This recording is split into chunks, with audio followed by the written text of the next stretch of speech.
We've been talking all about cannabis and regulated cannabis in this conversation, but more and more hemp products are becoming more popular and widely available, and the required testing for that is significantly less, if any at all. So I don't know if you had any thoughts on that and how organizations are starting to tackle that issue. Absolutely. So it's actually one of the things I'm most proud of since joining A2LA is that A2LA is partnered with the National Industrial Hemp Council, and we've created the NIHC Verified program. So this ensures that hemp products that are sold to consumers under this program have been tested at least for cannabinoids, heavy metals, microbiology, residual solvents, and pesticides.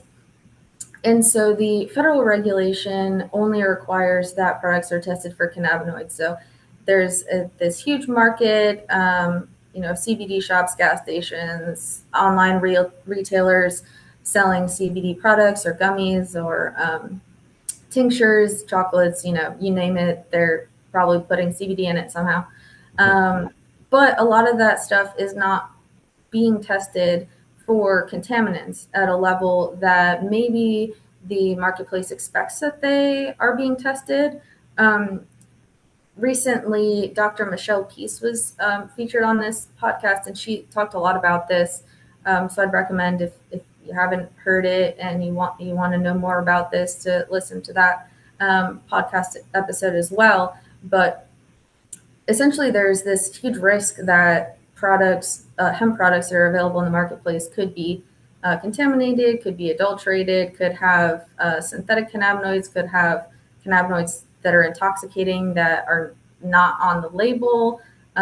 So through this program, we're really hoping that it kind of encourages a safer marketplace. It encourages producers and processors of hemp products to have their products tested for contaminants. At this time, we do not have a specific set of analytes or action limits, but we're definitely seeking participants and feedback as far as what those analytes and action limits should be.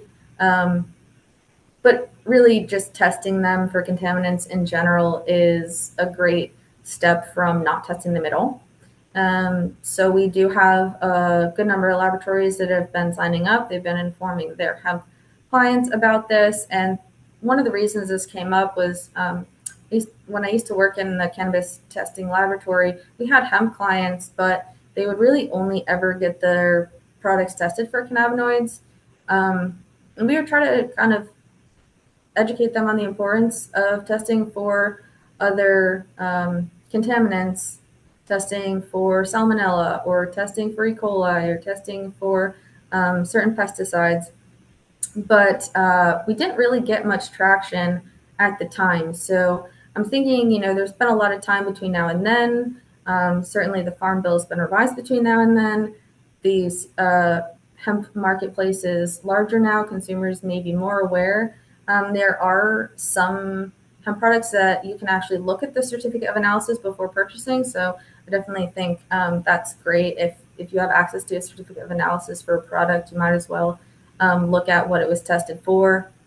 But yeah, there's definitely a lot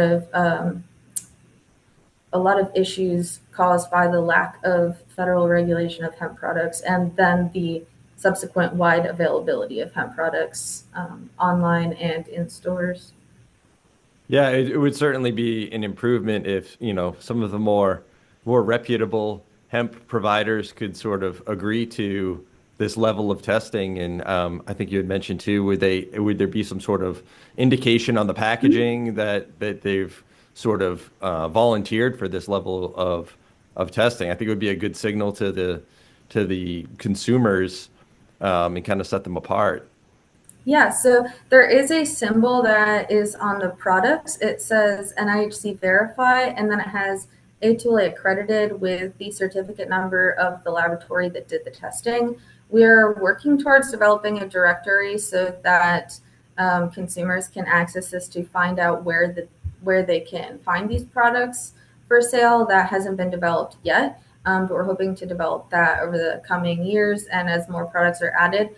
But certainly, yeah, the products are something to look out for would be the NIHC verify symbol. And we are encouraging different hemp manufacturers to move forward with this.